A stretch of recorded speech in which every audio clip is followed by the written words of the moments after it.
Ok, então em um certo dia você grava um conteúdo falando sobre desistir, sobre não ser constante, e aí você some por 2 ou 3 semanas, fazendo todo mundo acreditar que você desistiu. É isso? Eu tenho certeza que era isso que vocês estavam pensando, né, amores? Mas não, eu não desisti. Eu estava todos os dias pensando em vocês, pensando em gravar conteúdo, pensando nesse podcast. Só que eu tive que fazer uma pausa logo de cara, porque foram coisas muito intensas acontecendo ao mesmo tempo. E por mais que a minha cabeça tivesse muito focada no que eu queria fazer, no que eu queria entregar, o meu relógio estava assim, em outra direção. Mas digo que eu fiquei muito feliz de saber que tem pessoas me ouvindo, me apoiando, inclusive me dando feedbacks de que eu tenho que gravar mais e por mais tempo. Assim, achei tudo. Tô muito tempo sumida, mas eu tenho muitas coisas para tagarelar com vocês. Então, vamos lá. Para mim foi muito legal também esse momento de estar ausente, porque era uma ansiedade tão gostosa de querer fazer isso aqui, que eu não via como um peso, mas eu via com aquela coisa de, nossa, é tão legal, é tão gostoso, eu quero tanto continuar fazendo, e foi muito bom, sabe, ter essa sensação. Só queria compartilhar isso com vocês. Mas, seguinte, andei sumida, viajei para outro estado, vi algumas pessoas que eu amo muito, voltei para casa, pintei meu apartamento, metade dele, a outra metade o meu cônjuge está fazendo. E assim, muitas coisas aconteceram. Só que hoje eu quero falar sobre uma coisa que me tocou muito durante esse período da minha viagem e é algo que eu ainda estou digerindo. E eu acho que eu quero muito compartilhar com vocês, porque não sei se esse sentimento também passa aí no coração de vocês em algum momento. Vamos lá. Um dos temas que tem sido muito frequente assim na minha terapia é o fato de se escolher.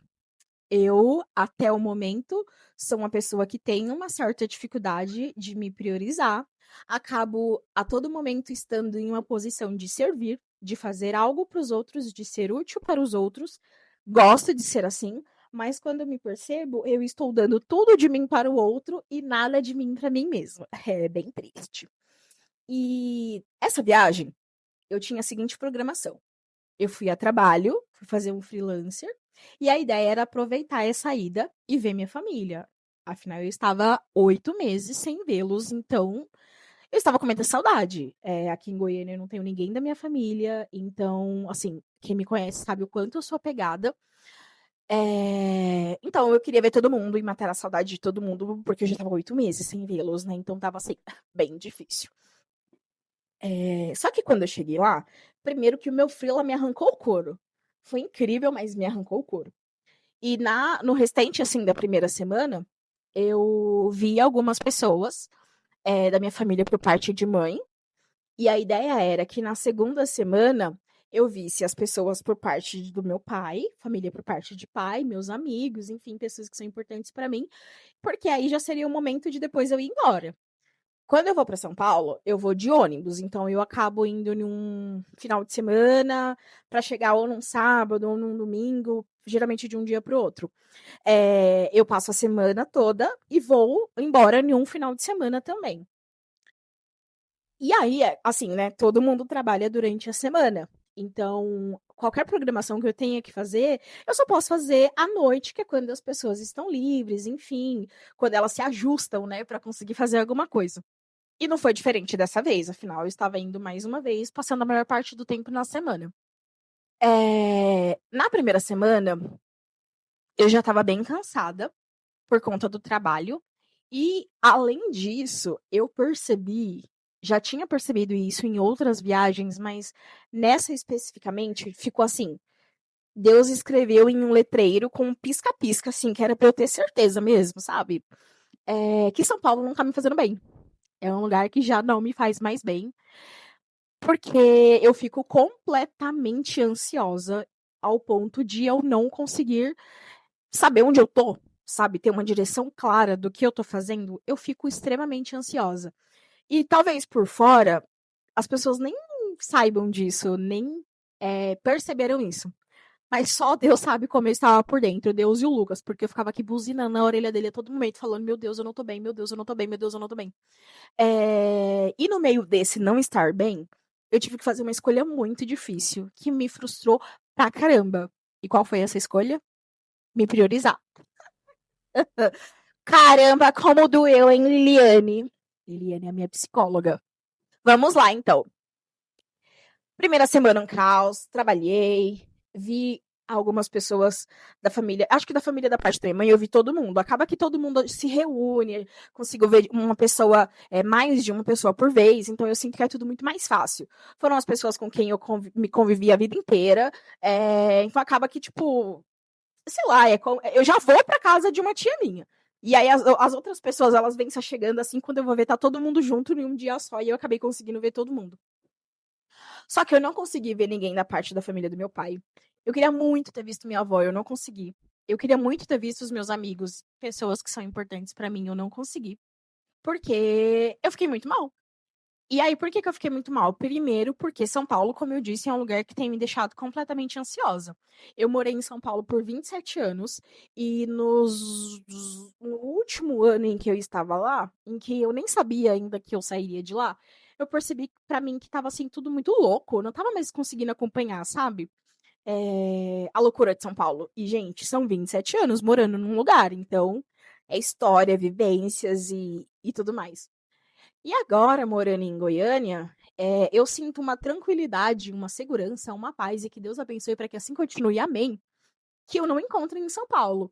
Então, é impossível sair daqui e ir para lá e não sentir uma diferença. É completamente impossível, mas essa é a minha experiência, tá? Pode ser que outras pessoas vivam isso de forma diferente, pensem de forma diferente, tá tudo bem. Estou falando aqui sobre a minha experiência. É... Então, como eu disse, eu tenho ficado bem ansiosa e eu só deixei de ficar ansiosa quando eu voltei para casa. Então, realmente concretizou que a cidade tá me deixando maluca. Não sei mais viver na correria de São Paulo, então, sei lá, né, gente? Mas é isso. E aí, na segunda semana, como eu tava falando, foi uma semana que eu já tava biruta das ideias. Eu tô me recuperando ainda de um problema de saúde. E foi uma semana em que, além de estar biruta das ideias, eu estava completamente fraca. Fraca, fraca. E sem energia para nada. Nem para levantar, nem para comer, nem para nada. Então eu acordava, tomava os meus remédios, conversava um pouco com o Lucas e dormia de novo. E ficava a tarde toda dormindo. E não tinha ânimo, de fato, para poder fazer nada.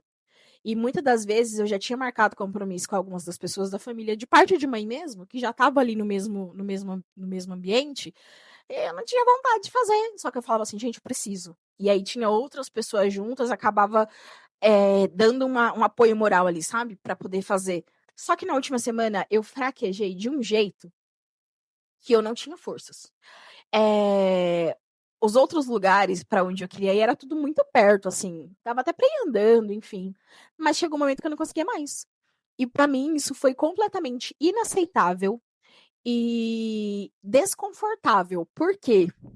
Eu estava há, se eu não me engano, 8 meses sem ir em São Paulo.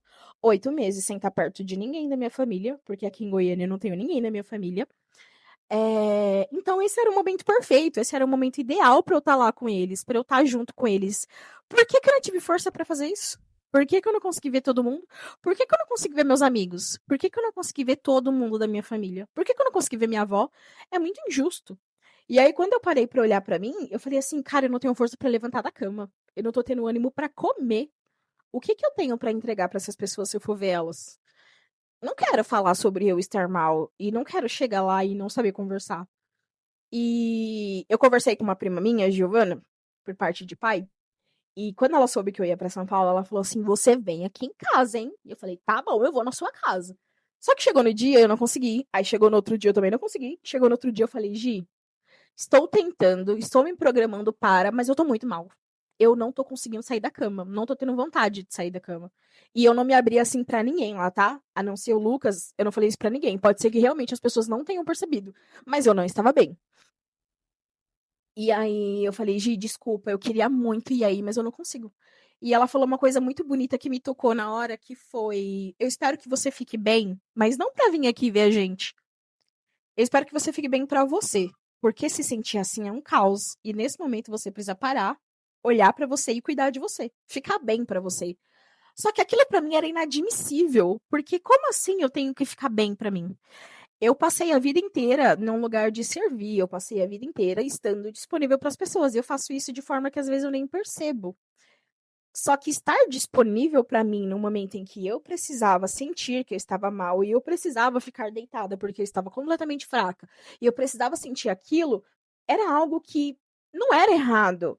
Mas para mim era como se eu tivesse perdido uma grande oportunidade, porque eu não sei quando eu vou estar em São Paulo de novo, oh meu Deus, mas sei lá, uma sensação estranha, sabe? E é muito louco, como eu falei, isso é assunto de terapia já há um tempo. Mas outra coisa no meio disso tudo é a necessidade de ser produtiva a todo tempo.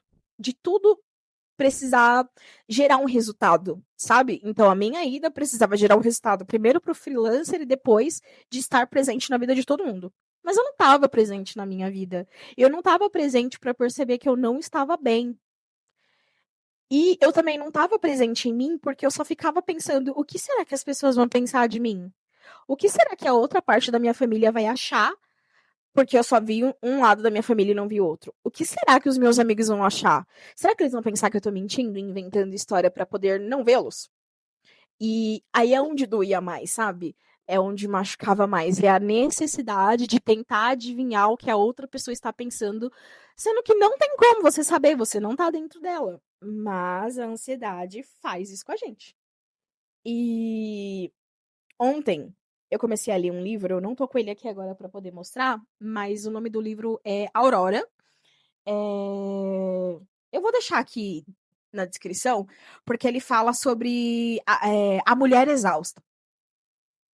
E tem uma parte do livro, bem no início, né, que eu ainda tô no início, que fala sobre essa era da produtividade, sabe? Então você, sei lá, você almoça enquanto você responde uns e-mails, e você faz uma coisa enquanto você faz outra, e no fim você não se concentra em nada, porque o que importa é o fazer várias coisas, mas às vezes esse fazer várias coisas não te gera nada, porque você não conseguiu de fato se concentrar em nada.